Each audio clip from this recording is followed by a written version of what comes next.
we have before us the opportunity to forge for ourselves and for future generations a new world order, a world where the rule of law, not the law of the jungle, governs the conduct of nations.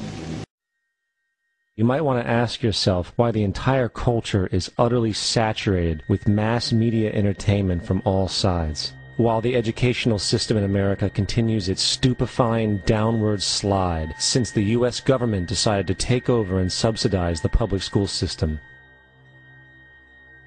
What your government pays for, it gets. When we understand that, then we look at government-financed institutions of education and see the kind of students and the kind of education that's being turned out by these government-financed schools. Logic will tell you that if what is being turned out in those schools was not in accord with what the state and the federal government wanted, then it would change it. The bottom line is that the government is getting what they have ordered. They do not want your children to be educated. They do not want you to think too much. That is why our country and our world has become so proliferated with entertainments, mass media, television shows, amusement parks, drugs, alcohol, and every kind of entertainment to keep the human mind entertained, so that you don't get in the way of important people by doing too much thinking. You had better wake up and understand that there are people who are guiding your life and you don't even know. Τι έχει καταφέρει το δικό μας εκπαιδευτικό σύστημα? Να υπηρετήσει αυστηρά και μόνο το σύστημα. Ο επιθετικός καπιταλισμός βρήκε ένα πολύτιμο σύμμαχο, το κράτος, ένα δυνατό εργαλείο καθοδήγησης και ο λαός μια υπέροχη δικαιολογία για να παραμείνει στην αφασία του καναπέ του. Αποβλάκωση λέγεται ο σύμμαχος που είναι ταυτόχρονα και ο εχθρός της παιδείας. Αδιαφορία λέγεται ο σύμμαχος που είναι ταυτόχρονα και ο εχθρός της συλλογικότητας. Απογοήτευση λέγεται ο σύμμαχος που είναι ταυτόχρονα και ο εχθρός της ελπίδας. Κοινωνικός αυτοματισμός λέγεται ο σύμμαχος που είναι ταυτόχρονα και ο εχθρός της ταξικής συνείδησης. Και μια πολιτική στρατηγική που μετέτρεψε τον άνθρωπο σε άτομο, τον πολίτη σε ιδιώτη και τον ιδιώτη σε idiot. The North American Union is the same concept as the European Union, the African Union, and the soon-to-be Asian Union, and the same people are behind all of them. And, when the time is right, the North American Union, the European Union, the African Union, and the Asian Union will be merged together, forming the final stages of a plan these men have been working on for over 60 years. A one-world government.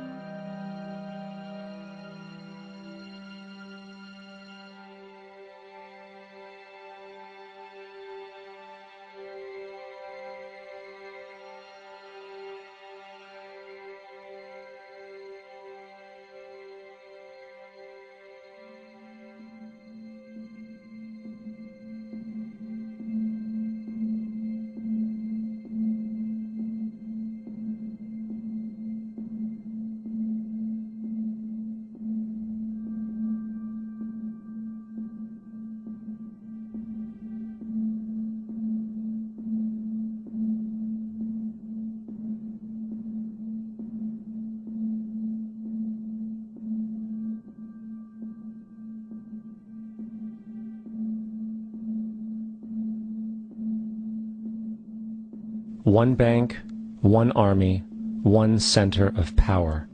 And if we have learned anything from history, it is that power corrupts, and absolute power corrupts absolutely. 2009 is also the first year of global governance, with the establishment of the G20 in the middle of the financial crisis. The climate conference in Copenhagen is another step towards the global management of our planet. We need global governance, global financial governance, and we need it fast. This is Aaron Russo, a filmmaker and former politician. To his left is Nicholas Rockefeller of the infamous Rockefeller banking and business dynasty. After maintaining a close friendship with Nicholas Rockefeller, Aaron eventually ended the relationship, appalled by what he had learned about the Rockefellers and their ambitions. The ultimate goal that these people have in mind is the goal to create a one world government run by the banking industry, run by the bankers, and they're doing it in sections. The European currency, the euro, and the European Constitution is one part of it. Now they're trying to do it in America with the North American Union, right? And they want to create a new currency called the Amero, right? And the whole agenda is to create a one world government where everybody has an RFID chip implanted in them. All money is to be in those chips, right? There'll be no more cash. And this is given me straight from Rockefeller himself. This is what they want to accomplish. And all money will be in your chips. And so instead of having cash, anytime you have money in your chip, they can take out whatever they want to take out whenever they want to. If they say you owe us this much money in taxes, they just deduct it out of your chip digitally. Total control. Total control. That's right, microchipped.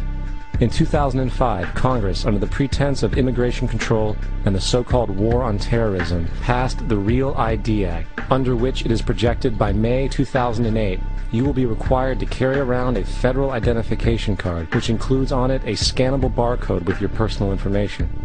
However, this barcode is only an intermediary step before the card is equipped with a Verichip RFID tracking module, which will use radio frequencies to track your every move on the planet. If this sounds foreign to you, please note that the RFID tracking chip is already in all new American passports. And the final step is the implanted chip, which many people have already been manipulated into accepting under different pretenses. We have a Florida family who are really pioneers in a brave new world. They have volunteered to be the first ever to have microchip identification devices implanted into their body. After 9/11, I was really concerned with the security of my family. I wouldn't mind having something planted permanently in my arm that would identify me. In the end, everybody will be locked into a monitored control grid where every single action you perform is documented. And if you get out of line, they can just turn off your chip, for at that point in time, every single aspect of society will revolve around interactions with the chips. This is the picture that is painted for the future if you open your eyes to see it. A centralized one-world economy where everyone's moves and everyone's transactions are tracked and monitored, all rights removed. We need global governance, global financial governance, and we need it fast. Αυτά τα δικαιώματα θα αποτυπώνονται στην κάρτα πολίτη. Δικαίωμα στη σύνταξη, δικαίωμα στην εκπαίδευση, δικαίωμα στην επανακατάρτιση, το επίδομα αναπηρίας, στο βιβλιάριο υγείας, όλα θα αποτυπώνονται στην κάρτα. Σπάζοντας τη δεδαλώδη γραφειοκρατία, αξιοποιώντας ορθολογικά τα χρήματα αυτά που υπάρχουν και ναι, όταν κάνει κανείς το ορθολογική διαχείριση χρημάτων, βρίσκει και χρήματα για αυτούς τους πολύ σημαντικούς στόχους. Προχωράμε λοιπόν με αυτό το στόχο την κάρτα πολίτη. Μέχρι το τέλος του 2011 οι πολίτες θα είναι σε θέση να αντικαταστήσουν την αστυνομική τους ταυτότητα με μια κάρτα με την οποία θα πραγματοποιείται πλήθος συναλλαγών με τη δημόσια διοίκηση χωρίς να απαιτείται κανένα άλλο έγγραφο. Θα αλλάξει όλη η διαδικασία της λειτουργίας των εφοριών. Θα πάμε στα ηλεκτρονικά τιμολόγια. Θα περιορίσουμε στο ελάχιστο την κίνηση του ρευστού χρήματος. Και πέρα από αυτές τις δομικές αλλαγές που έπρεπε πραγματικά να πάρουν σάρκα και οστά μέσα αυτούς τους 3 μήνες, πάμε και σε μια φορολόγηση πολύ σημαντική της ακίνητης περιουσίας, του πλούτου, των εισοδημάτων άνω των 100.000 ευρώ, της έκτακτης εισφοράς. Σας θυμίζω ότι δόθηκε έκτακτη εισφορά το Νοέμβριο και συνεχίζεται τώρα για να φτάσει το 1 δις. Δηλαδή γίνεται μια προσπάθεια μέσα σε αυτή την πολύ δύσκολη περίοδο και με όλα αυτά που υφίσταται ο κόσμος να πληρώσουν αυτοί που πρέπει. Πάμε στα ηλεκτρονικά τιμολόγια. Θα περιορίσουμε στο ελάχιστο την κίνηση του ρευστού χρήματος. Περιορίσουμε στο ελάχιστο την κίνηση του ρευστού χρήματος. Να περάσουμε τώρα στη μάχη κατά της φοροδιαφυγής. Την τεχνολογία επιστρατεύει το Οικονομικό Επιτελείο σχεδιάζοντας ηλεκτρονικό μπλόκο στο μαύρο χρήμα που καταλήγει σε φορολογικούς παραδείσους. Στα σχέδια είναι και η έκδοση προσωπικού barcode για κάθε φορολογούμενο.